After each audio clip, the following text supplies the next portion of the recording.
नमस्कार, उत्तराखंड का number 1 debate show big bulletin देख रहे हैं आप और मैं हूं आपके साथ वर्षा मौर्य। उत्तराखंड में अवैध खनन को लेकर सवालों से घिरी प्रदेश सरकार पर अब कांग्रेस के पूर्व प्रदेश अध्यक्ष और चक्राता के विधायक प्रीतम सिंह ने हमला बोला है।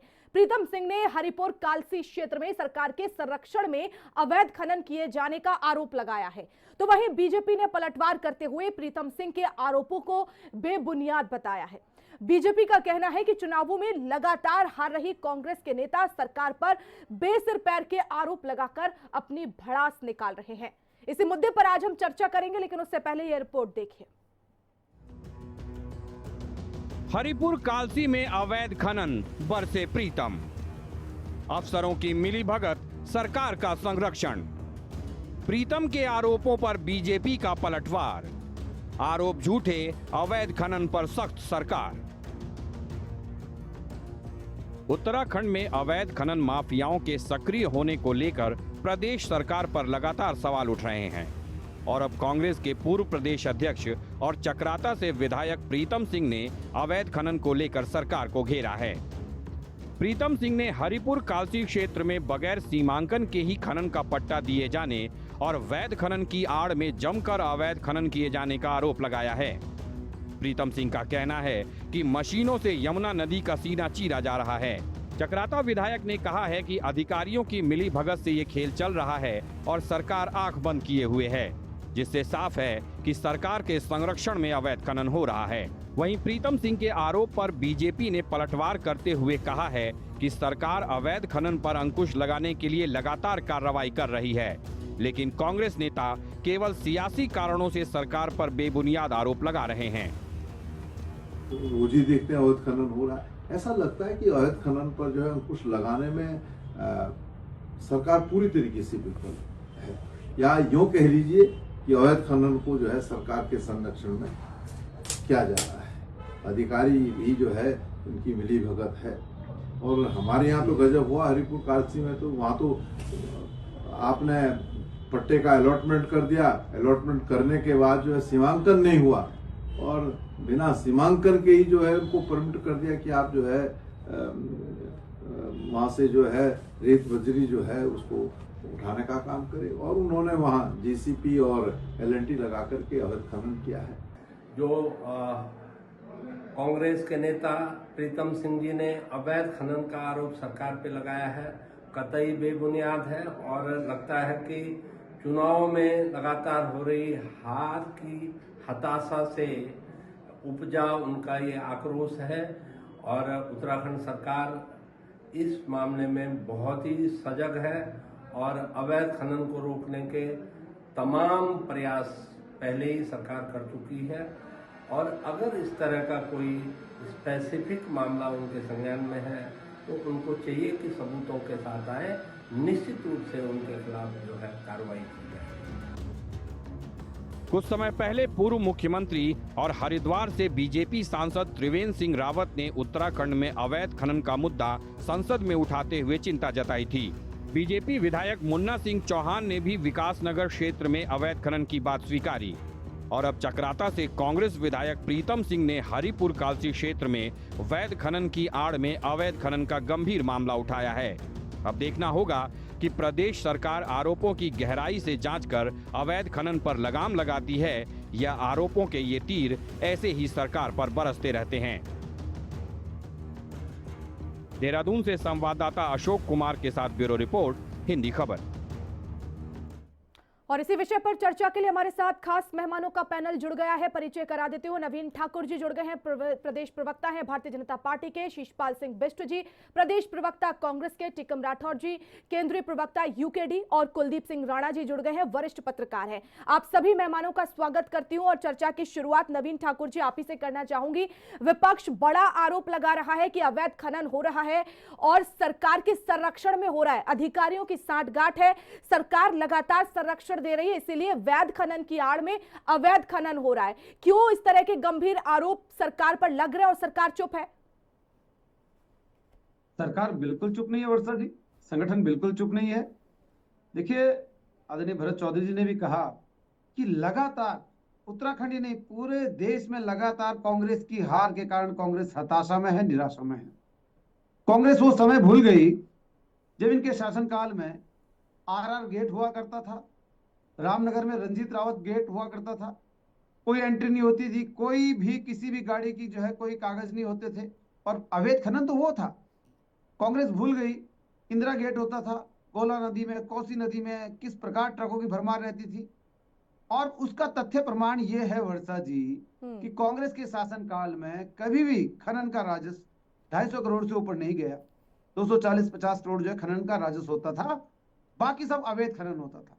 भाजपा की सरकार में चाहे आप जिला देहरादून के खनन के राजस्व की बात कर लें, चाहे आप प्रदेश की बात कर लें, 2021-22 में 343 करोड़, 2022-23 में 453 करोड़, और 2024-25 में अब तक 850 करोड़ का राजस्व जो है सरकार को प्राप्त हो चुका है।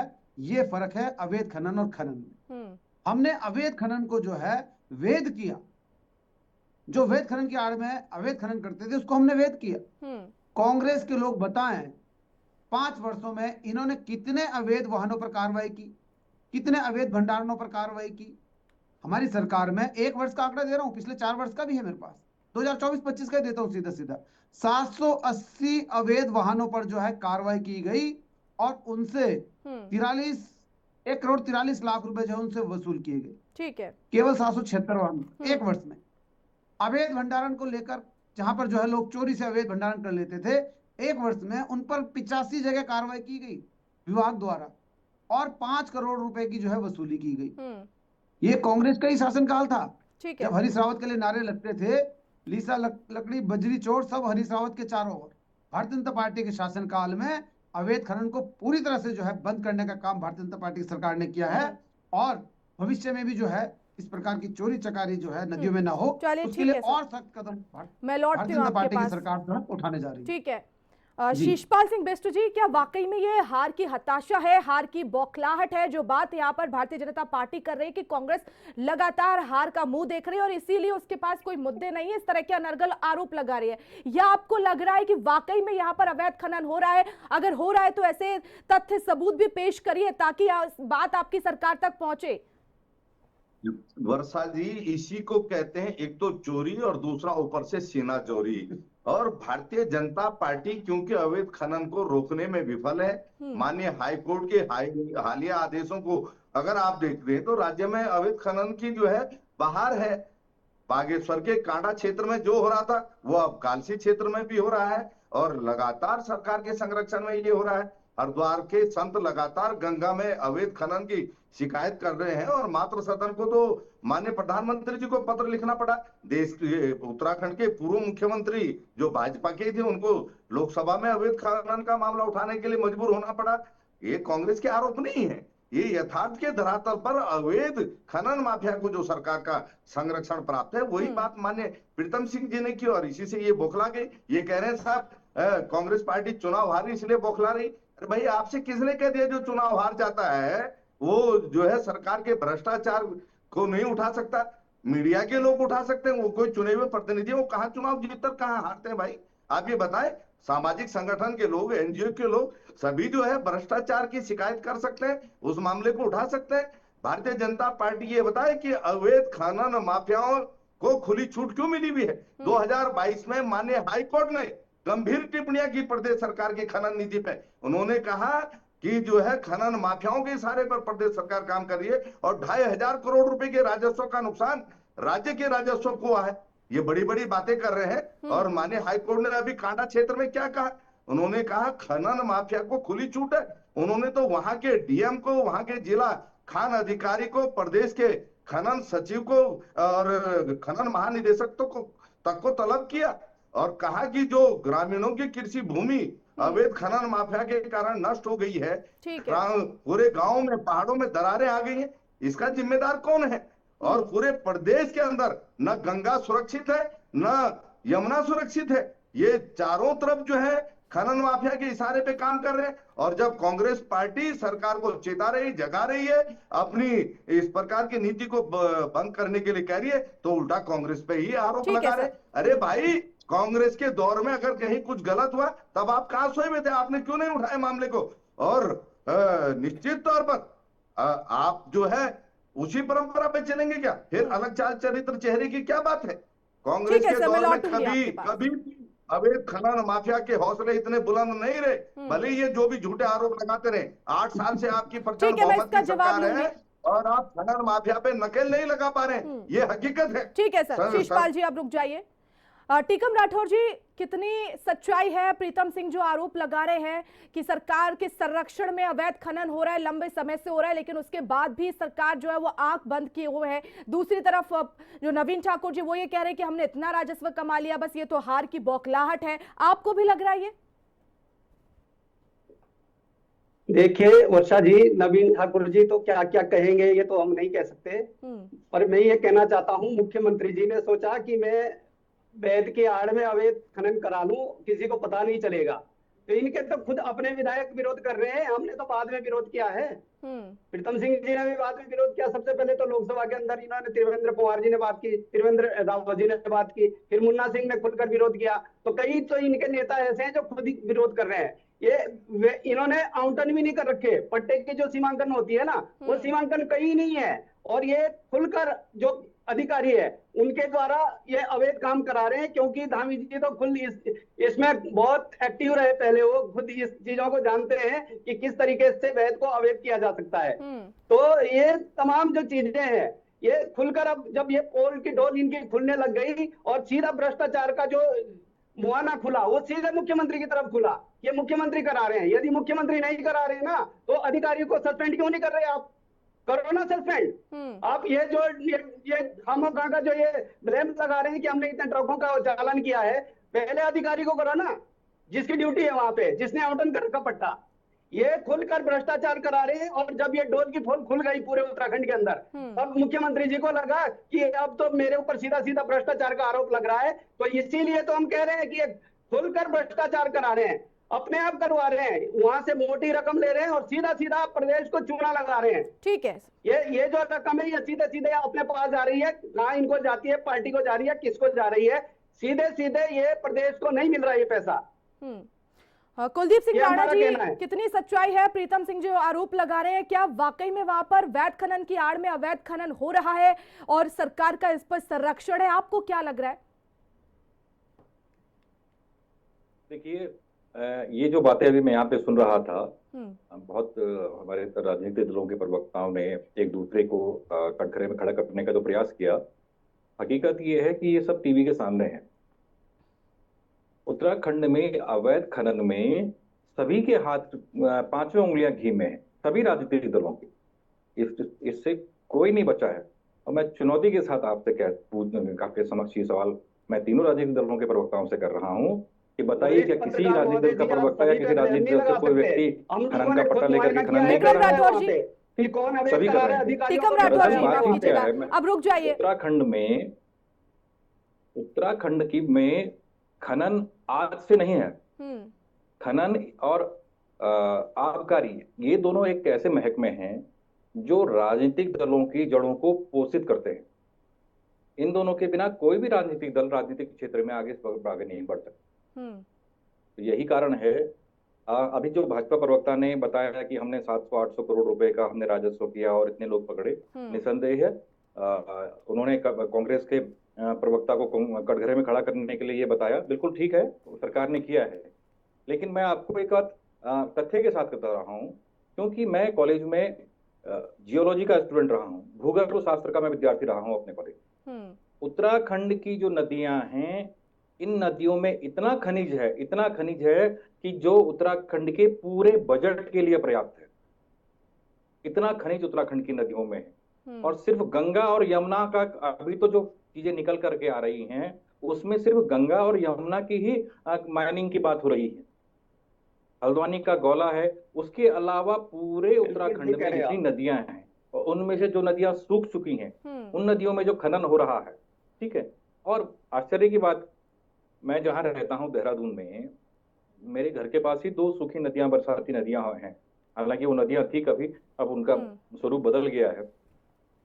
रात को 12 बजे यहाँ से अक्सर ट्रैक्टर जाते हैं। लेकिन फिर तो ये दुर्भाग्य है कुलदीप सिंह जी, इतना खनिज है और खनन लगातार हो रहा है, इस पर तो तीनों दलों को इस पर सोच विचार करना चाहिए। बिल्कुल दरअसल क्या है कि एक दूसरे पर राजनीतिक टिप्पणी तो है, लेकिन इससे जो नुकसान हो रहा है वो राज्य के राजस्व का हो रहा है जी, ठीक, और इससे राज्य का विकास बाधित होता है। बिल्कुल बिल्कुल। नवीन ठाकुर जी, चलिए मान लेते हैं एक पल की वो कि कांग्रेस को जो है हार का डर है, इसलिए वो बौखलाहट में है, इसलिए इस तरह की बयानबाजी कर रही है। लेकिन आपको याद होगा कि वहां पर ग्रामीणों ने भी प्रदर्शन किया था, कई बार वहां पर छापे भी पड़े हैं, कई वाहन भी सीज किए गए हैं। क्या उन ग्रामीणों को भी किसी हार का डर है? क्या उन्होंने भी कोई चुनाव लड़ा था? आप बड़ी आसानी से बोल देंगे कि भाई कांग्रेस को जो है हार का डर है, इस वजह से किया जा रहा है। ग्रामीण भी तो वहां पर लगातार प्रदर्शन कर रहे हैं, वो सीधा आरोप लगा रहे हैं कि वहां पर अधिकारियों की साठगांठ है, इस वजह से वहां पर लगातार अवैध उत्खनन हो रहा है। बिल्कुल वर्षा जी, मैं आपकी बात से 100% सहमत हूँ। हम कहाँ भाग रहे हैं? हम कांग्रेस के प्रवक्ता थोड़ी हैं कि भागेंगे। हरीश रावत के चारों तरफ नारे लगते थे, कह रहे विरोध प्रदर्शन नहीं किया। हमने विरोध प्रदर्शन किया, जनता ने विरोध प्रदर्शन किया, तभी तो 17 में आपको बाहर कर दिया। 14 में आप 5-0 पे रहे, 17 में आपको बाहर किया, 19 में 5-0 पे रहे आप, 22 में पुनः आपको। अरे इस मुद्दे पर बात करिए सर नवीन ठाकुर जी। देखिए अवैध उत्खनन का बहुत गंभीर विषय है, और जिस तरह से यहाँ पर कुलदीप सिंह जी ने भी बोला कि कितनी नदियां हैं, कितना वहां पर इतना खनिज मिल सकता है, और आप इस तरह से बातें कर रहे हैं कि क्या हुआ क्या। आपकी सरकार है, आपकी जिम्मेदारी बनती है, आप बताइए अवैध उत्खनन क्यों हो रहा है वहां पर? ग्रामीण प्रदर्शन कर रहे हैं, सरकार पर संरक्षण के आरोप लग रहे हैं। 85 अवैध प्रकरणों पर जो है कार्रवाई हुई, 780 वाहनों पे 1 वर्ष में कार्रवाई। कांग्रेस शासनकाल में कितने पे हुई? ठीक है, यानी कि आप मान रहे हैं ना, आप मान रहे हैं कि हाँ कार्रवाई हुई है, इसका मतलब अवैध उत्खनन वहां पर हो रहा है, तो फिर इसमें हार की हताशा कहां से आ गई? देखिए वर्षा जी, अब खनन का एक ऐसा विषय है कि इसमें जो है असामाजिक तत्व, अवैध लोग जो है चोरी छिपे अवैध खनन करने, वेद की आड़ में करने की कोशिश करते हैं। हमारी सरकार है जो अवैध खनन होने नहीं देती, कार्रवाई करती है। कांग्रेस के शासनकाल में नहीं होता था ये। कांग्रेस के मुख्यमंत्री तो कैमरे पर कहते थे हरीश रावत जी कि आंखें फेर लूंगा, लूट लीजिए प्रदेश को। हमारे मुखिया नहीं लूटने देते, हमारे मुखिया सख्त कार्रवाई करते हैं, की है। आप ग्रामीणों की बात कर रहे थे, पूरी बात नहीं सुनी आपने, बीच में इंटरप्ट किया। ग्रामीणों ने विरोध प्रदर्शन किया, हमारे विधायक पहुंचे वहां पर, जिसको मुद्दा बना। आपके तो विधायक खुद आवाज वहां पर उठा रहे, अवैध उत्खनन की शिकायत तो वो खुद कर चुके हैं, इस बात को तो आप नकार नहीं सकते नवीन ठाकुर जी। एक सेकंड की आड़ में कोई अवैध खनन नहीं होना चाहिए नवीन ठाकुर जी, इसमें कोई बीजेपी विधायक खुद सवाल उठा चुके हैं वहां पर कि अवैध उत्खनन हो रहा है। समस्या सुनी, उस पर कार्रवाई की ना, ये हमारी सरकारों ने किया, कांग्रेस की सरकारें तो नहीं करती थी। चलिए ठीक है, यानी कि कार्रवाई हो रही है तो आप मान रहे हैं कि अवैध उत्खनन तो हो रहा है। शीशपाल सिंह बिष्ट जी, देखिए लगातार अवैध उत्खनन हो रहा है, ये बात वहां पर बीजेपी भी मान रही है कि कार्रवाई हो रही है, लेकिन उम्मीद यही है कि जब इतना खनिज भंडारण वहां पर है तो राजनीतिक दलों की ऊपर उठकर वहां पर जरूरी है कि वाकई में जागरूकता लोगों में भी फैलाई जाए कि अगर इस तरह से अवैध उत्खनन हो रहा है तो इस पर कार्रवाई होनी चाहिए, ग्रामीणों को भी इस पर जागरूक करना चाहिए। वर्षा जी, अगर अवैध खनन माफिया पे कार्रवाई हो रही होती तो माननीय हाईकोर्ट को गंभीर टिप्पणियां नहीं करनी पड़ती सरकार के ऊपर। ये जो है ऐसे ढीठ लोग हैं, ये अपनी गलती स्वीकार नहीं करते और अपनी गलती का ठीकरा जो है कांग्रेस पे फोड़ते रहते। भाई इन्हीं के पूर्व मुख्यमंत्री रहे हैं माननीय त्रिवेंद्र सिंह रावत जी, लोकसभा में उनको अवैध खनन का मामला क्यों उठाना पड़ा? अगर इनकी सरकार उन्हीं की बात सुन लेती, अवैध खनन माफिया पे कार्रवाई करती तो प्रदेश की करकरी ना होती। और अभी तो माननीय हाईकोर्ट ने जो कांडा के मामले में गंभीर टिप्पणियां की, वो तो मामला चल ही रहा है, तो ये नौबत क्यों आई? जवाब दीजिए नवीन ठाकुर जी, इसका जवाब। शीशपाल जी एक सेकंड, थोड़ा सा समय देकर जवाब ले लेते हैं उनसे। नवीन ठाकुर जी जल्दी से इसका जवाब। ये कह रहे लोकसभा में बात उठाई, हरीश रावत जी ने क्या कहा था, इस प्रदेश को लूट लो आके फेर लूंगा, वो जिक्र नहीं कर रहे हैं। हरीश रावत जी के लिए क्या नारे लगते थे? हरीश रावत के चारों ओर जवाब देने दीजिए। ठीक है नवीन ठाकुर जी अपनी बात रखिए। शीशपाल सिंह रावत जी ने जो मुद्दा उठाया, देखिए वर्षा जी, ये भारतीय जनता पार्टी के लोग सच को स्वीकार नहीं करते, इनसे पूछे ना, उद्यान घोटाले में सीबीआई। ठीक है नवीन ठाकुर जी रुक जाइए, आपसे छोटा सा मुझे सवाल करना था, बस आपका जवाब मिल गया, रुक जाइए नवीन ठाकुर जी। आप दिल्ली चुनाव और क्या टिप्पणी की कि 2.5 करोड़ के राजस्व का नुकसान हुआ, कांग्रेस की सरकार दी। ठीक है रुक जाइए। भाई आप जो है खनन माफिया के हाथ में खेल रहे हैं, आप खनन माफिया के हिसाब से नीति बना रहे हैं, राज्य के राजस्व का नुकसान कर रहे हैं। ठीक है कुलदीप सिंह राणा जी, देखिए जब ये बात सभी दलों को भी पता है, सरकार को भी पता है कि इतना खनिज भंडारण वहां पर है, लेकिन उसके बाद भी लगातार खनन चल रहा है, हाईकोर्ट टिप्पणी कर रहा है, बीजेपी के विधायक खुद सवाल उठा रहे हैं, लेकिन उसके बाद भी कोई ऐसी कार्रवाई वहां पर नहीं हो रही कि अवैध खनन को बचाया जा सके, वहां पर अवैध खनन ना हो। इस तरह से जो नदियों का सीना छलनी किया जा रहा है, उसका जिक्र आप नहीं कर रहे हैं। बार-बार जो एक ही चीज कुलदीप सिंह राणा जी। भैया कार्रवाई गिराई ना हुई। देखिए वर्षा जी, 780 वाहनों पर नवीन ठाकुर जी अब रुक जाइए, समय की कमी है। खनन और आबकारी एक ऐसे विभाग हैं जो राजनीतिक दलों को पोषित करते हैं। इन्हीं से चुनाव का खर्च है, पार्टी का खर्च है, तमाम सारी चीजें इन्हीं चीजों से इकट्ठी होती जी। ठीक है। हमने मैं व्यक्तिगत तौर पे कह रहा हूँ, हमने खनन पे बहुत खबरें लिखी हैं, ठीक है, धमकियां भी सुनी हैं, चाहे हरिद्वार का खनन हो, चाहे गौला का खनन हो, चाहे विकास नगर का खनन हो, ठीक। और अब तो वो देहरादून के मुहाने पर है खनन। सचिवालय से मात्र 8-9 किलोमीटर की दूरी पर तमसा नदी बहती है, ठीक है। FRI फॉरेस्ट रिसर्च इंस्टीट्यूट है यहाँ पे, उसके पास में रात को यहाँ पे खनन होता है जी। दिन दहाड़े यहाँ पे खनन होता है जी। ठीक है। रिस्पना नदी है, रिस्पना नदी शहर के बीच को छोड़ दिए जाए तो थोड़ा सा जो क्षेत्र शहर से बाहर की तरफ का है उस पे खनन हो रहा है। ठीक है सर, समय की कमी साफ माफी दिखाई के दे रहा साथ है। मैं आपको यहाँ पर रोकना चाहूंगी। बहुत बहुत धन्यवाद, आप सभी मेहमान मेरे साथ जुड़े, इस चर्चा में शामिल हुए। तो लगातार कालसी और हरिपुर ऐसा क्षेत्र है जहां पर अवैध उत्खनन हो रहा है। लगातार कांग्रेस आरोप लगा रही है कि वहां पर कोई कार्रवाई नहीं हो रही, सरकार का संरक्षण है, अधिकारियों की साठगांठ है, लेकिन सरकार इसे कह रही है कि तो कांग्रेस की हताशा है, हार की बौखलाहट है, लेकिन कार्रवाई भी सरकार लगातार कर रही, से तो साफ है कि अवैध उत्खनन वहां पर हो रहा है। लेकिन सबसे जरूरी यह है कि अब अवैध उत्खनन पर लगाम कब लगेगी। फिलहाल इस चर्चा में इतना ही। आप देखते रहिए हिंदी खबर।